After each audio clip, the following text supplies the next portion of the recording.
লালমনিরহাটে রং তুলির আঁচড়ে দেওয়াল রাঙাচ্ছেন শিক্ষার্থীরা। বৈষম্য বিরোধী ছাত্র জনতার আন্দোলন নিয়ে লালমনিরহাট জেলার হাতীবান্ধা উপজেলার বিভিন্ন স্থানে রং তুলির আঁচড়ে দেওয়াল রাঙাচ্ছেন শিক্ষার্থীরা। এতে শিক্ষার্থী সহ শহরের ছেলেমেয়েরা মিলে বিভিন্ন চিত্র আঁকছেন। বুধবার 14 আগস্ট 2024 সকালে জেলার বিভিন্ন উপজেলায় এ চিত্র দেখা যায়।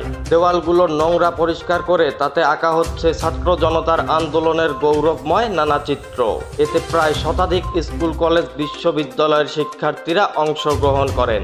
এ সময় আরও দেখা যায় শিক্ষার্থীরা কেউ রং প্রস্তুত করছেন, কেউ রং তুলির কাজ করছেন, আবার কেউ পানি দিয়ে দেওয়াল পরিষ্কার করছেন। আঁকছেন সবুজ শ্যামল প্রকৃতি, আমাদের জাতীয় পতাকা আর বিক্ষোভের দিনগুলোর ছবি।